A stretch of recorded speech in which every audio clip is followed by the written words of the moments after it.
muito importante a gente ser uma igreja apostólica e profética. Uma igreja dos 5 ministérios. Muita gente, às vezes, ela não entende o nosso mover. E eu quero falar um pouquinho para você sobre isso, sobre a visão dos 5 ministérios nessa igreja. O Brasil é uma das últimas nações que começou a receber a revelação genuína dos 5 ministérios, infelizmente, né?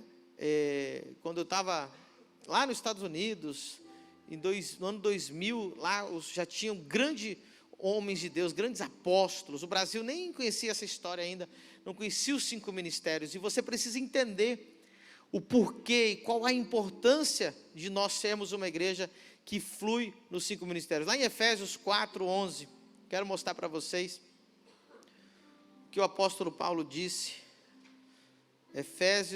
Vamos abrir a Bíblia em Efésios 4:11. Aleluia, a gente celebra quando abrimos a Bíblia nessa igreja, irmãos. Tem um glória a Deus sobrando aí, não? E Ele mesmo, quem é Ele? Diga Jesus.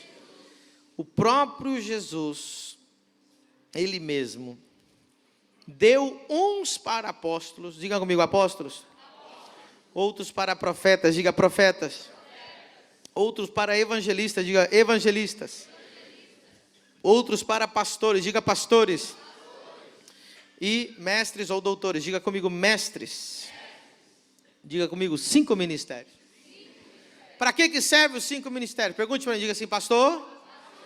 Para que os 5 ministérios?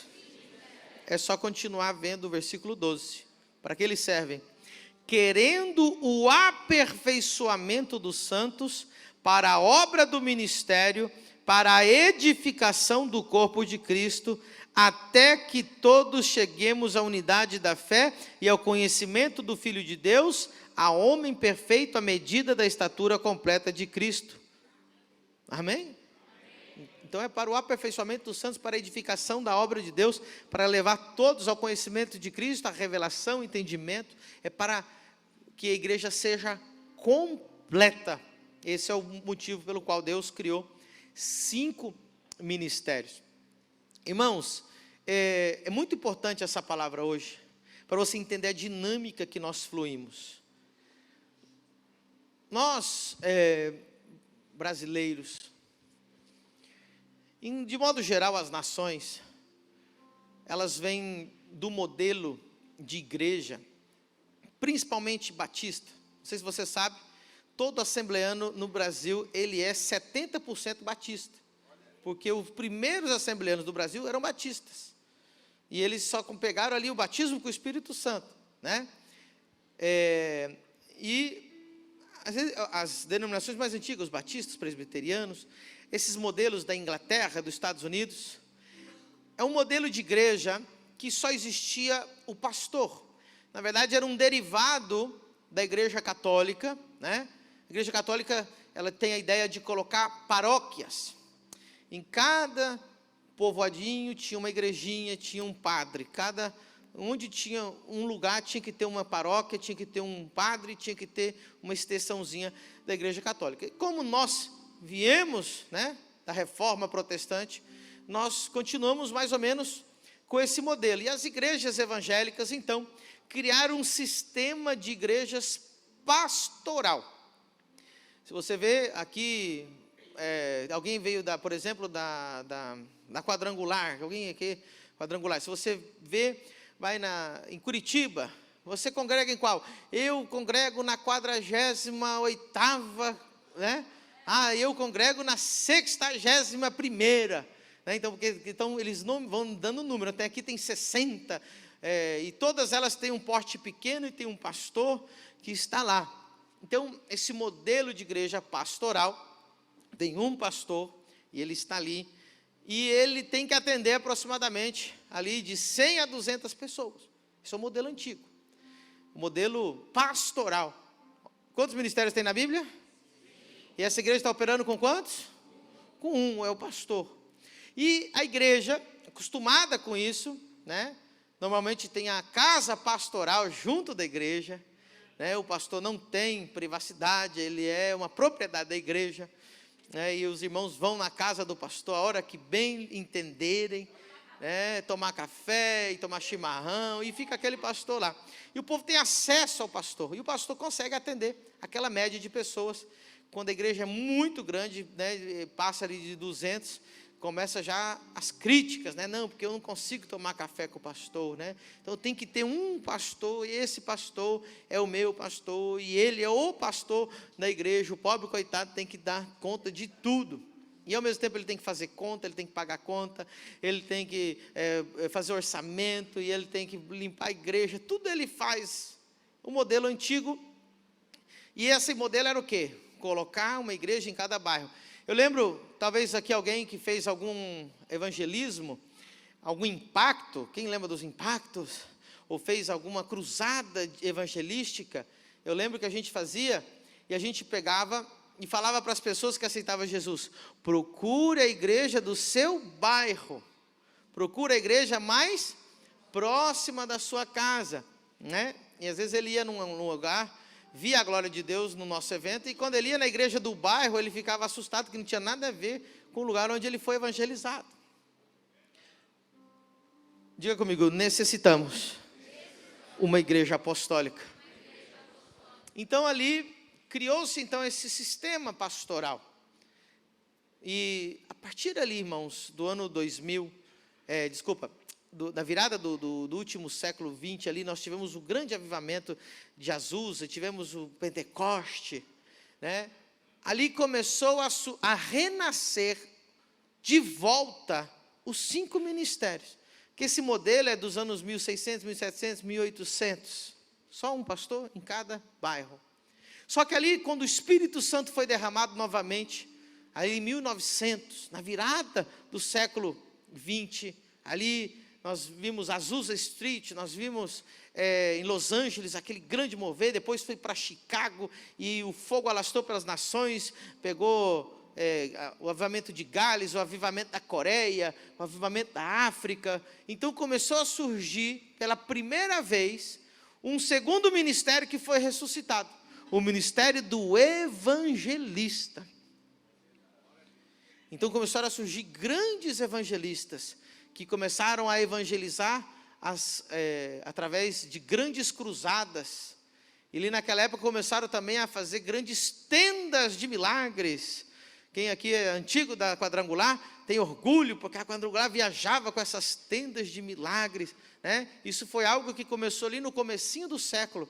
Nesse comecinho do século 20, começaram os primeiros retiros espirituais, e as pessoas eram batizadas com o Espírito Santo naquela época. Dali que veio essa história da gente fazer retiro.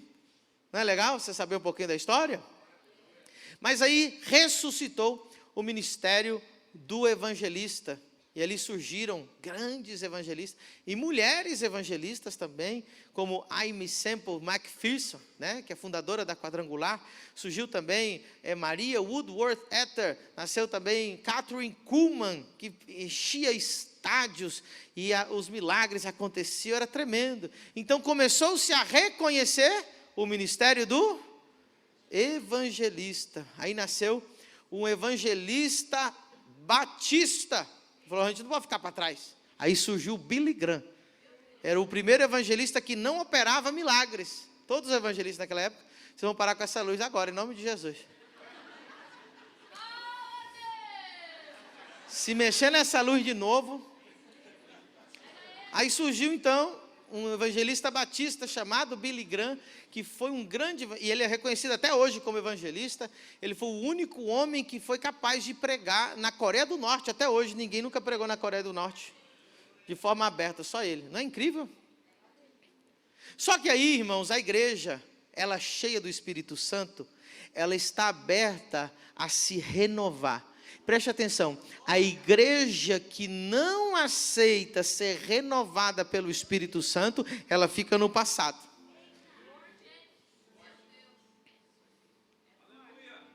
Nessa época, a Assembleia de Deus começou a explodir no mundo. E elas reconheciam os evangelistas, naquela época. Então existia uma revista pentecostal feita pela Assembleia de Deus, e ali os grandes evangelistas podiam publicar sobre os seus eventos, e eles eram autorizados pela Assembleia de Deus, né? E estava ali também o Oral Roberts, que foi o primeiro evangelista, que antes dele morrer, ele tinha um ministério tão poderoso que ele construiu a primeira universidade mundial cristã e pentecostal, que está viva até hoje, é modelo para o mundo inteiro. Inclusive, tenho amigos que estão mandando os filhos para estudar lá na Oral Roberts University. Olha que coisa incrível. Começou a surgir, um evangelista criou essa escola. Porém, quando nós entramos ali no finalzinho dos anos 70, Deus começa a levantar grandes mestres e grandes escolas. Entre um dos maiores mestres, o primeiro grande mestre que nós reconhecemos ali dos anos 70 oh my God, tem que lembrar às vezes, que fez hoje nós temos a palavra Verbo da Vida no Brasil, Kenneth Hagin. Kenneth Hagin começou a escrever livros, foi o primeiro homem que escreveu um livro sobre prosperidade bíblica, que impactou a autoridade do crente, e outros temas que todo mundo ficou impactado, que um homem escrevia, temas de ensino como ele, com tanta graça e com tanto poder, com tanta unção. Começou então a se resgatar seminários bíblicos, como foi feito, né, a Igreja Verbo da Vida, lá atrás, com o Kenneth Hagin, e começou-se então a surgir novos seminários, novos estudos bíblicos, mas até então só se reconheciam 3 ministérios: o ministério do pastor, que era o óbvio, o ministério do evangelista, que fechava cruzadas e tendas, e o ministério agora do mestre, que escrevia livros, dava aula. Eles tinham um tempo da fita cassete, né? Tinha gente que tinha toneladas de fita. Eu já tive toneladas de fita, os meninos nem sabem o que é fita, nunca viram uma fita na vida deles. E aí, então, se institucionalizou, e deram nome, e deram honra ao ministério do mestre. Porém, ali no finalzinho dos anos, chegando nos anos 80, começou um grande movimento nos Estados Unidos, dos 5 ministérios. E ali começou a se reconhecer o ministério do profeta. Era algo que estava morto, era algo assim inaceitável. Porém, começou a se levantar homens, profetas, que profetizavam assuntos mundiais, e eles aconteciam. Um desses profetas, que veio dessa época, o Kim Clement, que morreu recentemente. Esse profeta, ele profetizou em 2011, em um evento, ele disse que Trump seria uma trombeta de Deus como presidente dos Estados Unidos. Nem Trump falava de ser político. Então, profecias desse nível começaram então a reconhecer. E ali, nos anos 80, surgiu os primeiros livros falando do ministério do profeta. Então, começou a ressurgir esse ministério. Então, ali foi recuperado o ministério do pastor, o ministério do evangelista, o ministério do mestre, e agora o ministério do profeta, com livros, e começou a criar uma coalizão de profetas, eventos de profetas. Começou a ressurgir. O Brasil ficou bem para trás nessa época, né? Não chegou aqui esses livros, não chegou aqui esse mover naquela época, mas chegou no mundo hispano. E ali nos anos 90, então, cria-se um grande encontro nos Estados Unidos, e começam veio a revelação de volta do que era um apóstolo. E então começaram-se a reconhecer os apóstolos do Senhor, no final dos anos 80 para os anos 90, e o apostolado foi o último ministério que foi restaurado no século 20, o apóstolo que surgiu. Tanto é que foi nos anos 90 que a gente ouviu falar de apóstolo no Brasil, e os assembleianos endemonizaram, falaram: isso aqui é do inferno, apóstolo não existe. Quem lembra dessa época no Brasil? Era o terror do Brasil a palavra apóstolo. Como vai ser assim um apóstolo, né? Porque não havia revelação, não havia entendimento, né? Então Deus vem restaurando os 5 ministérios. Diga comigo: nós precisamos dos 5 ministérios. Então agora, como que funciona na prática uma igreja com 5 ministérios versus uma igreja pastoral? É a mesma coisa que você ter um dedo na mão. Você trabalha melhor com 5 dedos ou com um dedo só? Imagina que você só tivesse um dedo. Quantas coisas você vai conseguir, né? Não, e que dedo que é? E esse aqui ainda, mas você só tem esse dedo. O que você vai conseguir fazer com essa mão? Agora, se você tiver a mão completa, irmão, você tem poder para fazer grandes coisas, sim ou não? Agora, deixa eu falar um pouquinho do que é um apóstolo. Pergunte para mim, diga comigo, apóstolo. O que é um apóstolo? Quem quer saber o que é um apóstolo? Glória a Deus. Olha a importância, para você ver. Nós poderíamos passar aqui, na verdade, um seminário inteiro só para ensinar o que é o apóstolo. Mas a palavra apóstolo não foi Jesus que inventou. E nem é um nome religioso. Não é um nome que tenha conotação religiosa.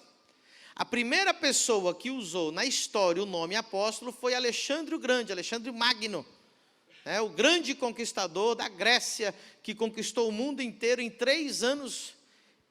Ele era tremendo, ele levou a Grécia, tanto é que Jesus falava grego, a Bíblia foi escrita em grego, e a Bíblia chamava os gentios de gregos, por quê? Porque Alexandre Magno tinha conquistado todo o mundo antigo, e todos eles falavam grego, por causa de Alexandre o Grande. Olha que interessante, e quem inventou a palavra apóstolo foi ele. Agora, olha que interessante, Alexandre Magno, Alexandre o Grande, ele conseguiu unificar o mundo inteiro com a mesma língua, unificar o mundo inteiro com uma mesma cultura, unificar o mundo inteiro com o mesmo reino. Não é forte isso? E aí, qual era o método que ele usava para fazer isso? Pergunte para mim, pastor, como que Alexandre conquistou o mundo, colonizou o mundo com a sua cultura? A resposta é uma só: usando os seus apóstolos. Foi daí que nasceu a palavra apóstolo, ele que usou. E o que era um apóstolo? Apóstolo era um general, que ele colocava uma autoridade sobre ele, chamava ele de apóstolo, general apóstolo, colocava 300 soldados com ele, e eles tinham uma missão de tomar posse de uma região ou de uma cidade. Então imagina, Balneário Camboriú é um lugar onde o Alexandre Magno, Alexandre o Grande, quer assumir, e ele quer levar a cultura da Grécia. Então ele enviava um apóstolo, por isso que a palavra apóstolo significa enviado. Diga comigo, enviado. O que significa apóstolo? Enviado. Então ele enviava aquele general, que era amigo de Alexandre, ele era 100% grego, ele tinha tudo que os gregos, ele conhecia as leis, ele conhecia tudo. Ele conhecia as leis, ele conhecia da cultura, ele conhecia da estrutura, ele conhecia de arquitetura, ele conhecia de tudo. Ele era um homem preparado para levar a cultura grega aonde quer que ele fosse. E para isso ele levava com ele 300 homens. E quando eles chegavam naquele lugar, com 300 homens, eles começavam a ensinar aquele povo a língua, eles ensinavam aquele povo a sua religião, eles ensinavam aquele povo a sua arquitetura, eles ensinavam aquele povo a sua lei, e aquele lugar se transformava numa extensão da Grécia. No tempo de Jesus, qual é o idioma que se falava? O grego. Então Jesus, ele não usou uma terminologia religiosa. Jesus usava a terminologia de reino. Jesus não se chamava bispo, ele era rei. Quem está entendendo? Jesus usou a palavra eclésia. Eclésia era a palavra grega que se dava para a reunião dos generais. Então Jesus falava, a minha eclésia, a minha reunião de governantes. Tinha nada a ver com religiosidade. Então ele usava só termos de reino, de exército. A minha eclésia, que é assembleia de governadores. Aí ele disse, os meus apóstolos, porque lá na época todo mundo sabia o que era um apóstolo. E ninguém usou esse termo na Bíblia antes. Jesus foi o primeiro, porque ele não veio trazer uma religião, ele veio trazer um reino para a terra. E qual que é a ideia de um apóstolo? Então é nada mais, nada menos que a mesma de Alexandre. Um apóstolo é um homem de Deus capacitado, que conhece as leis, conhece a arquitetura, conhece a cultura, conhece o idioma, tem afinidade com o Rei dos Reis. Ele é enviado para um lugar, Deus dá para ele 300 homens para transformar aquele lugar num pedacinho do céu, na extensão do reino de Deus. Muda a cultura, muda as leis, muda a linguagem, muda tudo.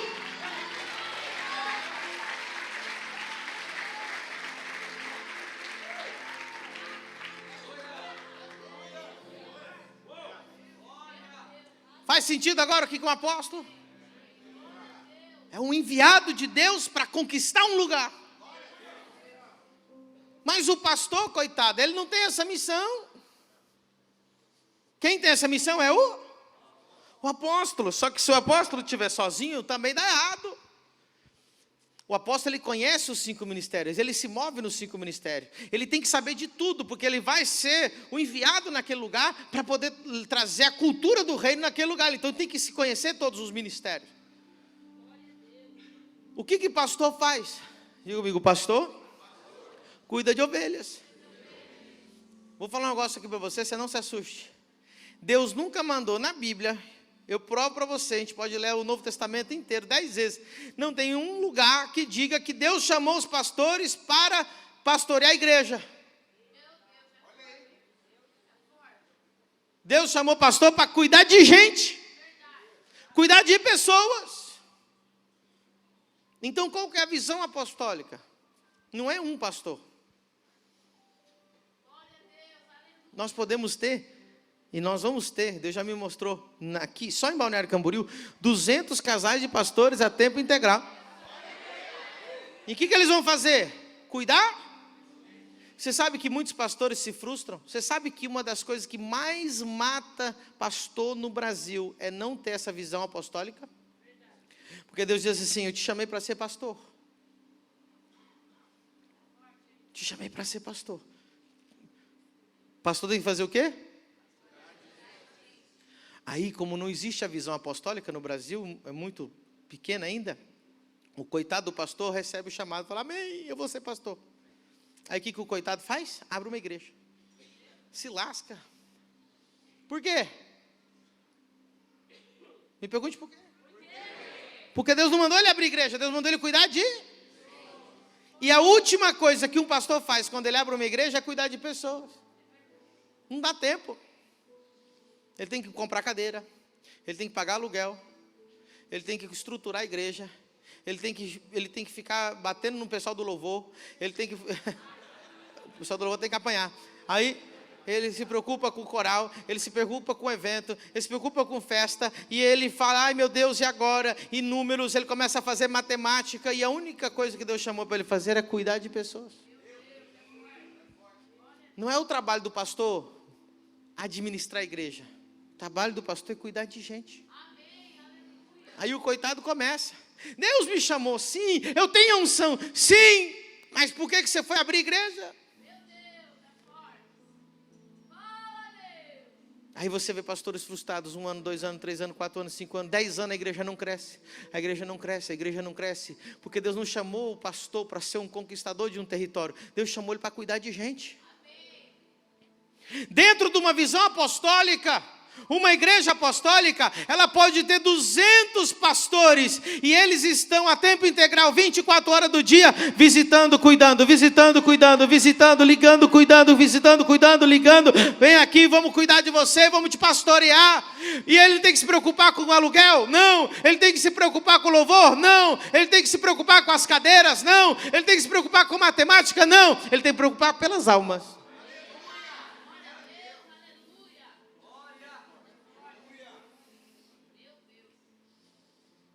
Isso é uma igreja dos 5 ministérios. Nós podemos ter uma igreja de 50 mil membros, que nós vamos ter, que foi profetizada agora, aqui em Balneário Camboriú. Mas como, pastor, como que o senhor vai visitar 50 mil membros? Nem que eu visitasse um por dia, eu precisaria viver 10 vidas para visitar um por dia. Não vai existir isso. Não precisa. Esse não é o trabalho do general. O trabalho do general é ter a visão íntegra, completa, e ele colocar os seus 300 para trabalhar, cada um no seu setor. Quem está entendendo? Então o apóstolo, ele tem essa visão de conquista. Diga comigo, visão de conquista. O pastor não tem visão de conquista, ele tem visão de cuidado. O pastor Adriano é pastor. O que o senhor é? Fala bem alto. Pastor. E o que Deus chamou você a fazer? Cuidar de pessoas. O pastor Adriano foi pastor 20 anos em Joinville. 20 anos na mesma igreja. Quando você assumiu a igreja, tinha quantos membros a igreja? 200. Quando você terminou, depois de 20 anos, tinha quantos? 200. Tem alguma coisa errada? E aí, gente que vai apontar o dedo para ele: tu não sabe fazer a igreja crescer. Deus não chamou ele para fazer a igreja crescer. Tu não sabe multiplicar a igreja. Como que em 20 anos você... Quantas igrejas você abriu, pastor? Ficou lá praticamente aquela. Quem está entendendo? O que Deus chamou ele para fazer? E não conseguia fazer direito, sabe por quê? Porque ele tinha que pagar a conta, ele tinha que se preocupar, ele tinha que responder processo, que pastor recebe processo dos capetados, ele tinha que ver o xingamento, ele tinha que ver que a luz queimou, ele tinha que ver se estava limpo, ele tinha que brigar com não sei o que do baterista, que todo baterista é atribulado.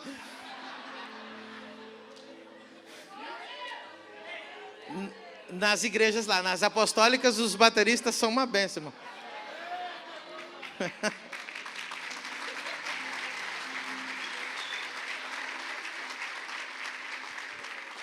Você quer ver a diferença de um apóstolo para um pastor? 20 anos com 200 membros, terminou depois de 20 anos com 200 membros. Quer ver um apóstolo? Nós começamos na sala de casa aqui há 5 anos atrás, já estamos com 1.500 e estamos multiplicando. E estamos... Visão de conquista. Tomaremos posse dessa cidade. Essa é a unção apostólica.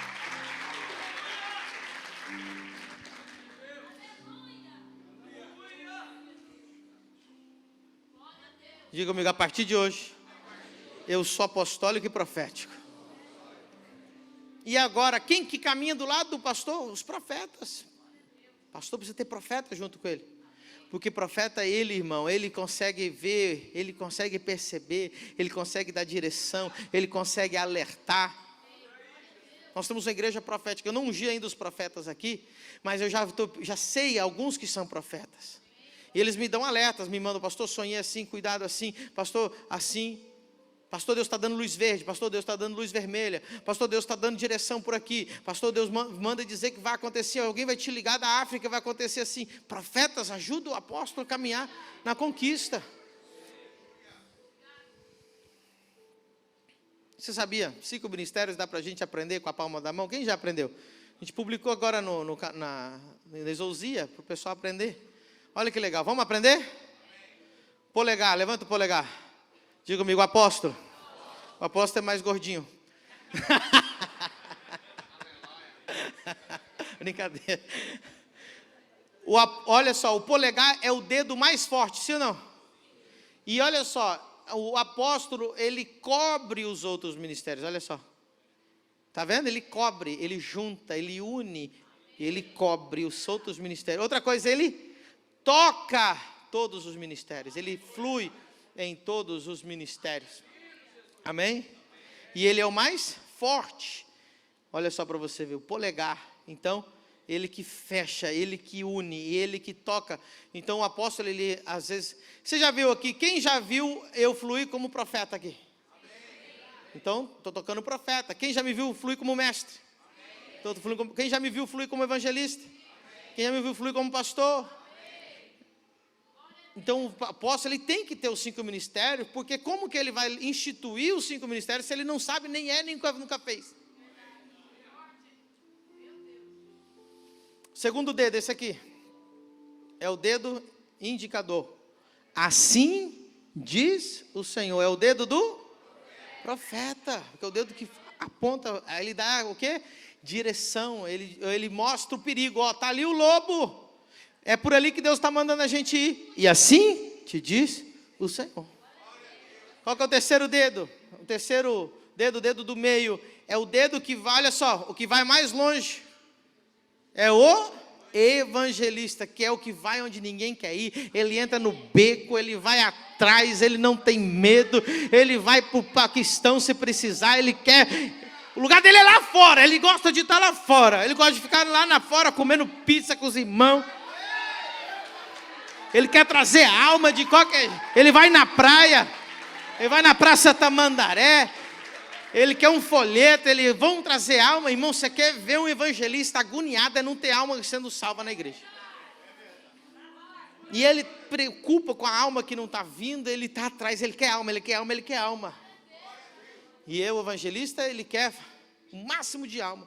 E ele vai mais longe. Depois nós temos o dedo, que é o anelar, que chama? É o que coloca a aliança. Olha só que lindo.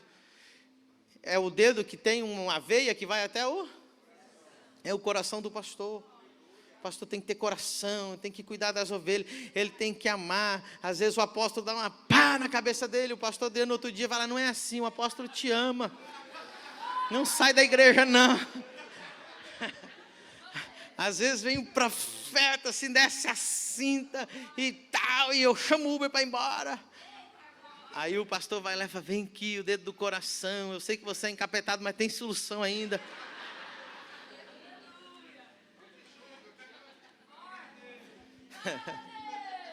O dedo do coração, amém? Pastor tem que ser coração, amém? Pastor é isso. Ele às vezes abandona a vida o dia inteiro para cuidar de um apóstolo, irmão. Ele está pensando em conquista. Ele fala, vou ficar um dia inteiro com essa alma aí, eu não. Vai você que é pastor. Eu tenho que me preocupar com 21 dias. Eu tenho que me preocupar com Angola, Estados Unidos, Brasil, África. Vamos conquistar, conquista. Vai cuidar da alma.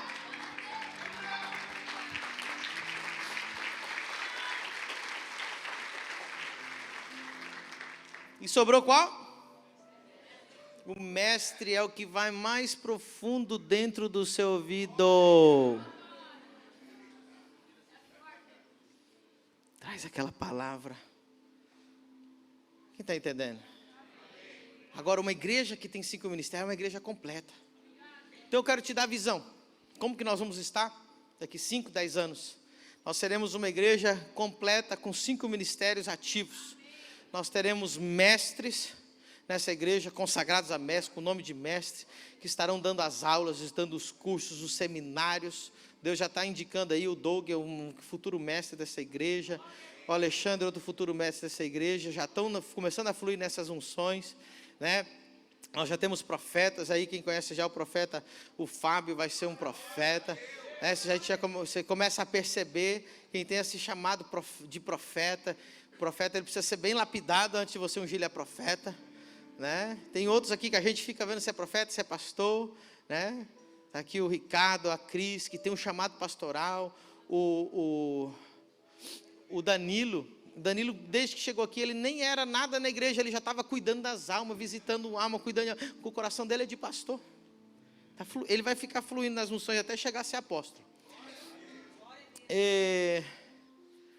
Quem está entendendo? Então você faz parte de uma igreja apostólica. Então daqui 5, 10 anos, nós teremos vários mestres, teremos 200 casais de pastores. Você já imaginou, só cuidando de alma. O trabalho dele é fazer uma coisa, vai cuidar. Ele não tem que preocupar se a luz queimou. Ele não tem que preocupar com folha de pagamento. Ele não tem que preocupar com o CNPJ de igreja. Ele não tem que preocupar com o estatuto, com não sei o quê. Não. Tem uma alma lá que está precisando, eu vou lá cuidar. Só isso. Quando tiver vocês que vão ser pastores desse ministério, eu só quero que você faça uma coisa, vai cuidar dos outros. Vai cuidar das almas. Vai ter vários profetas. Esses profetas vão dar seminários, vão escrever livros, vão fluir. Eles vão visitar todas as igrejas ao redor do Brasil e do mundo que nós temos. Eles fazem parte das grandes conferências. Eles vão trazer palavras. Às vezes uma pregação de um profeta vai dar o destino de muitas igrejas. Vai mudar o destino, às vezes, da nossa igreja no Paraguai. Aí vai um profeta lá e prega. E aquela igreja vai fluir dentro daquela palavra profética daquele profeta. Outro problema que eu tenho, o curso chama Escola de Profetas, justamente para tentar resgatar o ministério do profeta, o ofício do profeta, que é algo que está deturpado no Brasil. No Brasil, eles acham que profeta é um louco que fica no monte lá, profetizando e te pedindo R$100.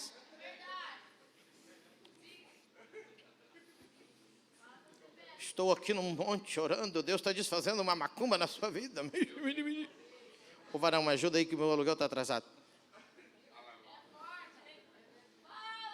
Isso não é um profeta, isso é um vagabundo que não tem o que fazer da vida, irmão. O profeta, ele caminha do lado do apóstolo. O profeta, ele cuida da igreja. O profeta toma santa ceia. O profeta se submete. O profeta não fica solto em monte aí não. Quem fica solto por aí, uma vez alguém perguntou, de onde vens? De rodear a terra. Quem rodeia a terra é Satanás, irmão. Quem não tem onde cair, não sabe que igreja, eu não me submeto a ninguém. Quem não se submete a ninguém é o próprio Satanás. O profeta tem pastor, tem honra, tem seu apóstolo, ele caminha junto com os apóstolos, junto com os profetas, junto com os mestres. Nós vamos recuperar isso. Então, o profeta, ele vem numa conferência, ele dá um destino para uma igreja, ele muda o destino. Ele abre o céu, e ele opera milagres também. E ele nunca deixa de honrar a autoridade que está na casa. Esses profetas que vão por aí, xingam os pastores, humilha e faz uma arruaça, uma bagunça, depois pega o telefone dos empresários para pedir oferta, isso aí é vagabundo. Houve um silêncio hoje. Quem está entendendo os 5 ministérios agora? Então agora nós estamos começando. Eu recebi pelo menos 5.000 xingamentos essa semana, só porque meu nome é apóstolo na internet. Foi ou não foi, Luiz? No mínimo 5.000 xingamentos. Apóstolo não existe. Mas apóstolo quer. Agora, o que é um apóstolo? É uma função. Apostolado não é para você glorificar o homem. Oh, não, agora eu sou apóstolo. Não, o apóstolo é uma função. Ele é um general que tem que tomar posse de um lugar. Então, enquanto os pastores estão preocupados com a alminha que não vem no culto, eu estou preocupado em como que eu vou fechar essa rua, como que eu vou fazer a cruzada de milagres, como que eu vou pegar o centro de eventos, eu vou trazer, eu vou organizar, vamos tomar posse, nós vamos construir, nós vamos ver. Vamos pegar aquele terreno, vamos pegar aquele outro, vamos abrir isso, vamos montar a escola, vamos ampliar, vamos fazer.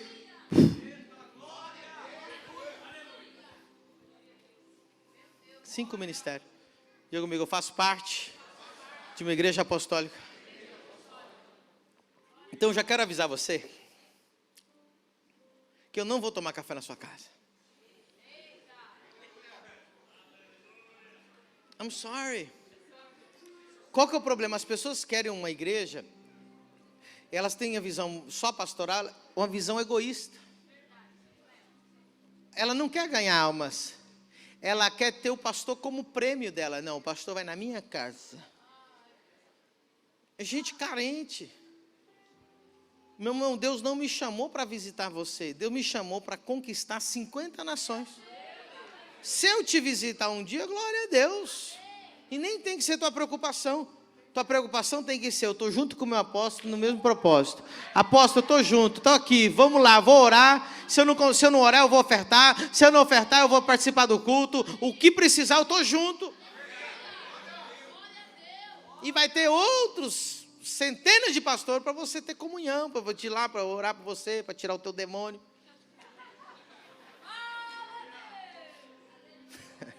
A gente tira os demônios aqui, né, Fábio? Não fazemos no meio do culto, mas nós arranca aqui, sai tudo. Agora você pegou a visão? Faz sentido os 5 ministérios? Então é isso. E sabe o que é lindo? Os 5 ministérios, eles não operam sozinhos, eles ajudam a igreja a fluir nos ministérios. Então o evangelista, ele não evangeliza sozinho, ele incentiva todo mundo a evangelizar. O profeta, ele não profetiza sozinho, ele faz com que a igreja seja profética e a igreja flua no profético. Está entendendo? O mestre, ele não vai só eu dou aula e eu sou bom. Ele dá aula e ele instiga você para você dar aula também, para você ser um leitor da Bíblia, para você ser um conhecedor da palavra. E assim os 5 ministérios vão edificando a igreja do Senhor. E tem outra coisa, irmão. O que acontecia quando as igrejas pastorais começavam a crescer? Olha o problema. Olha o BO. Igreja, olha só, ele é pastor. Isso aqui vocês vão ter que concordar comigo. Ele é o quê? Pastor. E ele está lá, com um rebanhozinho, 200 membros era o máximo, né? E aí, passou de 200 membros. Qual que é a visão daquele pastor? Cuidar? Só que ali dentro da igreja dele, começa a surgir um monte de homens e mulheres que tem chamado, que tem unção, que Deus confirmou, que Deus deu palavra. Aí ele coloca todo mundo. Você já viu aquelas igrejas que você chega e tem a primeira fila tudo cheio de obreiro e atrás da igreja tudo cheio de obreiro? E o que os coitados faz? Por quê? Porque não tem um apóstolo naquela igreja, tem um pastor. Então o que o pastor faz? Ele prega. Aí o irmão fica xingando, pastor, não me dá oportunidade. Ele falou, lógico que não, eu que sou o pastor da igreja. Aí os irmãos vão ficando ali tristes, amargurados. E a visão apostólica é diferente. A visão pastoral é cuidar das ovelhas que Deus me deu. Se você tem chamado, se é pastor, se você é profeta, se você é apóstolo, se você é evangelista, o problema é seu, vai morrer seco aí. A igreja é minha, o púlpito é meu. E os coitados ficavam sofrendo lá. Olha a diferença da igreja apostólica. A diferença da igreja apostólica. Forma um obreiro aqui, nós vamos enviar para o Paquistão. Nenhum glória a Deus aí, irmão.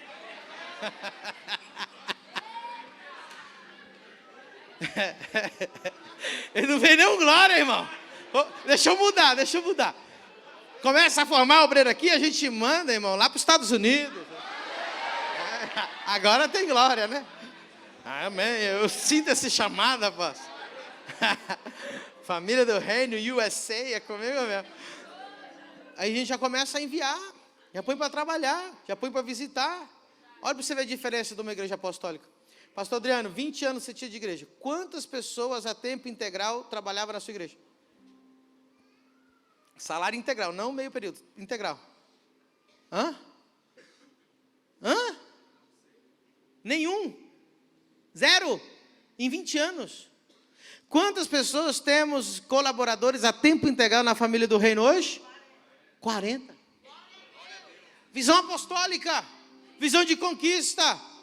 A igreja funciona 24 horas por dia. Estamos ganhando almas. Estamos criando, formando jovens. Tem aqui hoje 30, 40 jovens estudando na Exousia School, se formando para o ministério. E eles vão se formar e vão ficar olhando para mim. Apóstolo, o que eu faço agora? Vou mandar para o Paquistão. Vou mandar para o Maranhão. Já começou, já enviamos gente para o Maranhão. Nós temos também o Alisson, que está lá no São Paulo. Estamos enviando gente daqui. Estamos abrindo igrejas em outros lugares. Então, uma visão apostólica, agora preste atenção, o apóstolo, ele é dado regiões. Existe apóstolo de cidade, comigo, apóstolo de cidade, apóstolo de região, apóstolo de estado, apóstolo de um país e apóstolo de muitas nações. E essa igreja tem um apóstolo de...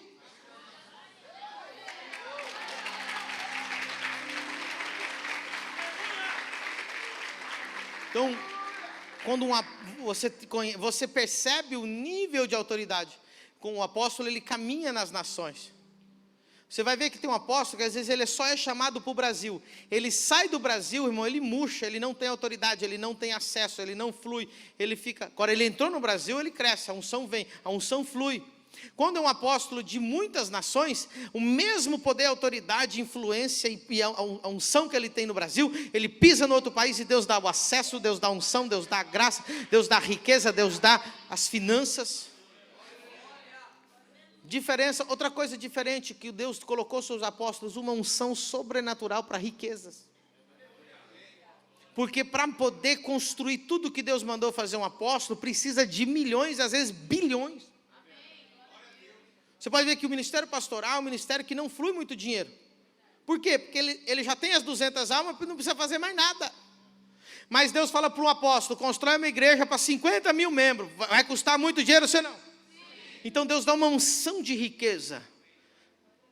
E Deus começa a trazer gente, o apóstolo vai orando, eles vão enriquecendo, vão prosperando, vão enriquecendo, vão prosperando. E começa a vir riqueza para o reino de Deus, para construir escola. Nós vamos construir escolas, vamos construir faculdade, canal de televisão, rádio, conquista, posse.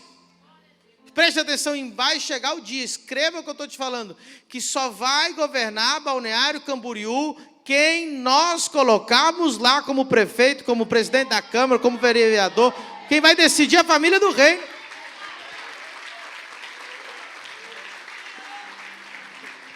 Então Deus dá essa unção apostólica. Você vê que os governantes vêm pedir conselho para o apóstolo.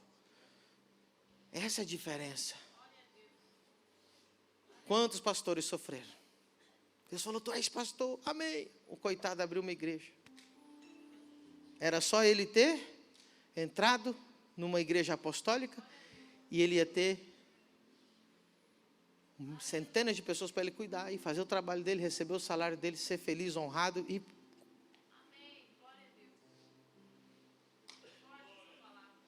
Quantos profetas estão sentados numa igreja que tem um pastor lá? E o pastor nunca vai reconhecer ele como profeta. O pastor nem sabe fazer com ele.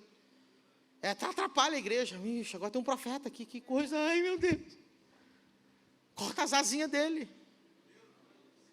Cala a boca dele. Ele vai brilhar mais que eu. E tem sentido. Que o pastor, coitado, eu estou aqui cuidando da minha igreja, agora chega um homem que tem mais unção que eu aqui. Não tem destino para o profeta. Aí o profeta fica... Aí sabe o que acontece? Nós temos no Brasil um monte de igreja. Por que tem uma igreja em cada esquina no Brasil? Porque não tem apóstolos. Aí o profeta fica triste, o pastor fica triste, os dois brigam, o profeta vai abre uma igreja. Aí você vai na igreja dele, sabe o que tem lá? Profecia. É uma igreja de um profeta, não é um apóstolo. Aí o evangelista briga também com o pastor, porque ele queria ganhar as almas para Jesus. O pastor falou, não faz a cruzada, não faz a campanha evangélica, não faz nada, fica aqui, tá bom, já tem 200, onde é que nós vamos sentar o povo? Não traz. Aí o evangelista fica revoltado, eu vou abrir a minha igreja. Aí você vê a igreja do evangelista, o que tem lá? Só prega evangelho, salva as almas. Aí sabe o que acontece? É aquela igreja que nunca ninguém para lá. Ganha alma, vai embora. Porque ele não sabe cuidar, ele não sabe pastorear, ele não sabe ser mestre, ele não sabe ser profeta, ele só sabe ser. E ele se frustra, porque ele tem vontade de ter multidão, e a igreja dele nunca cresce, só fica rotatividade de gente. Aí o mestre fica bravo também. Não, esse pastor não me entende. Eu queria abrir uma escola bíblica nessa igreja, trazer gente, montar, fazer caderno, fazer tal, colocar camiseta de uma escola. O pastor, não, isso não faz parte da nossa visão. Aí o mestre vai e abre uma igreja. Aí você chega lá, irmão, é tudo uma escola. Você não está na igreja, está numa escola. O pastor só dá aula e tal, e aquela aula, e aquele custo, os irmãos querem dormir. Ele só sabe dar aula. Aí você chega e fala, essa igreja não tem unção, só tem Bíblia. Porque o coitado é mestre. Então nós temos no Brasil uma igreja doente. Tem igreja que o pastor, em vez de ter um pastor, ele tem um profeta na frente da igreja. Tem um pastor na frente da igreja. Tem um evangelista na frente da igreja. Que Deus não chamou eles para isso. Se você é mestre, a melhor coisa que você pode fazer é ficar debaixo de um apóstolo que vai te reconhecer e vai montar a escola. A melhor coisa que você pode fazer, se você é profeta, é estar debaixo de um apóstolo, que ele vai te consagrar profeta, ele vai te dar lugar para você pregar, ele vai mandar você para as conferências, ele vai deixar você escrever livro, vai te honrar, vai te dar lugar. Vai mandar você expulsar os demônios. Demônio, chama o profeta. Quem está entendendo? Glória a Deus, você está numa igreja apostólica. Tem lugar para todo mundo na igreja apostólica. Tem lugar para todo mundo na igreja apostólica.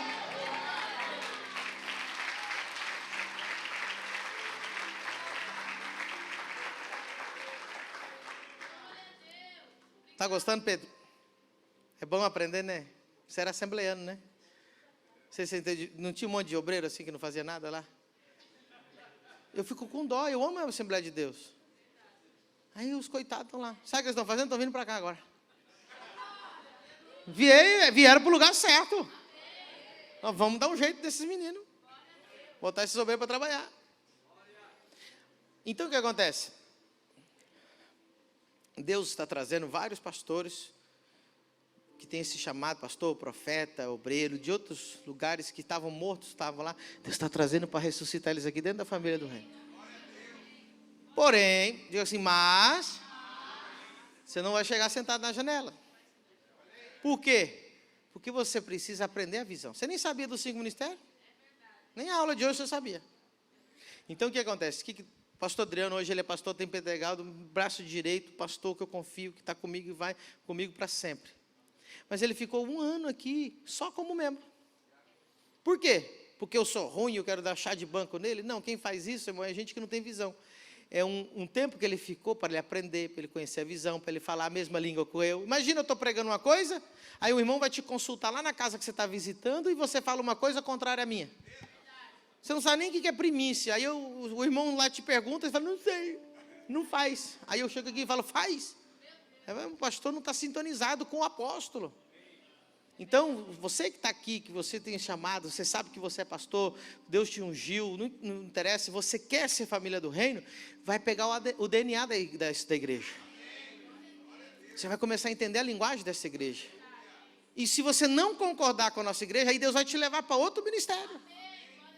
Se daqui a um tempo você falar assim, apóstolo, eu concordo com tudo, eu estou junto, eu estou dentro, eu morro por essa visão, fui picado pelas 50 nações, não quero mais, só quero... Nós vamos dar destino para você. Destino, não salário, destino. Eu quero salário. Destino. Diferente, amém? Diga para o irmão da célula, o apóstolo vai te dar destino e não salário. Aplausos a Jesus. Para deixar alinhada a situação.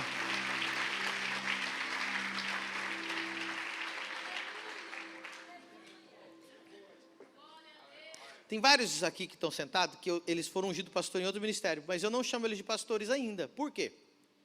Porque na família do reino a gente tem uma forma de trabalhar, nós somos uma igreja muito séria. Então você só passa a ser pastor na família do reino quando a nossa congregação, o apóstolo, minha esposa junto, né, o presbitério, a gente te reconhece como pastor do ministério.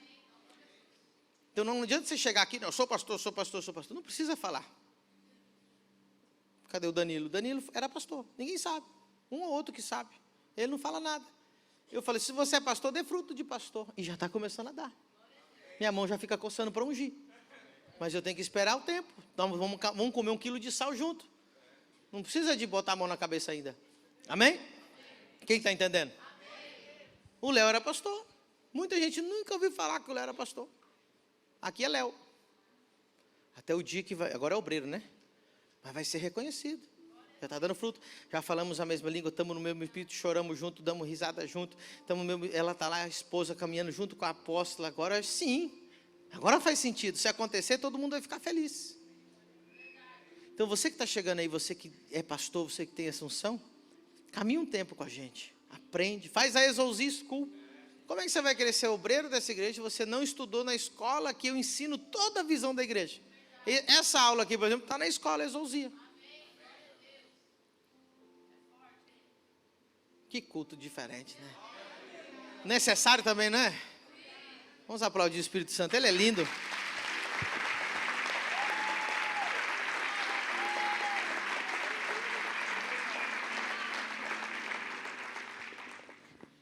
Um dos sinais do apóstolo bíblico caminha no sobrenatural, curas e milagres.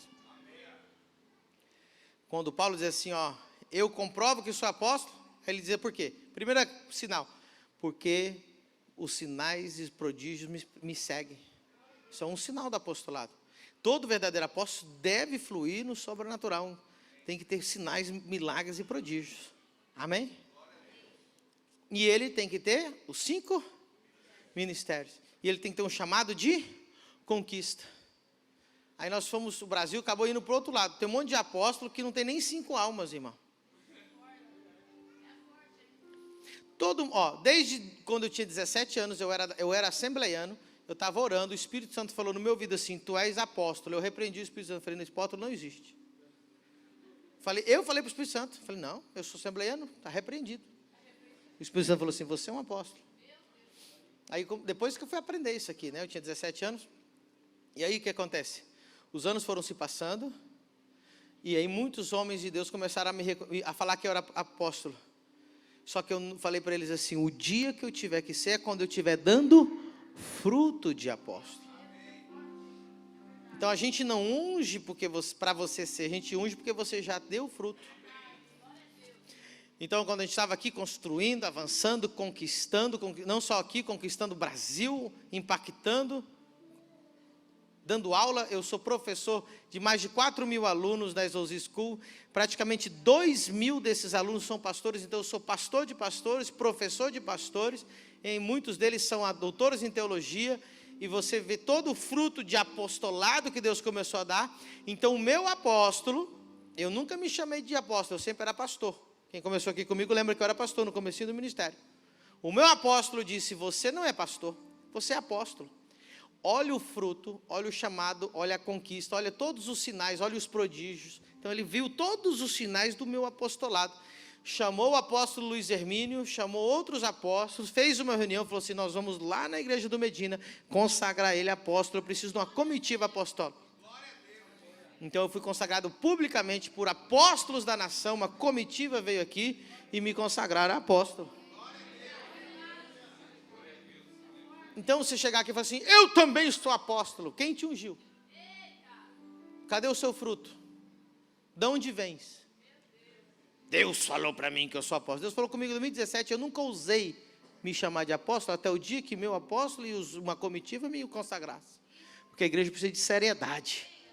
A igreja tem que caminhar em submissão. Então, hoje em dia tem uma doença na igreja, chama apostolite aguda. Qualquer louco agora quer ser apóstolo. Eu também sou apóstolo. Aí, chega aqui com essa doença, eu falo, você não é apóstolo, você quer retirar o teu título? Não, eu tiro. Então, eu mostro que é humildade, que ele estava só enganado. Falei, mas um dia você vai ser, quando for consagrado, por uma comitiva apostólica. Não é que a gente está humilhando ninguém, a gente está fazendo as coisas do caminho certo. Amém? Aqui não é a casa da mãe Joana, eu já quero avisar. Aqui tem uma visão, aqui tem um pai, aqui tem um Moisés, aqui tem um profeta, aqui tem um sinal. E quem quiser caminhar com a gente, vai caminhar nessa direção.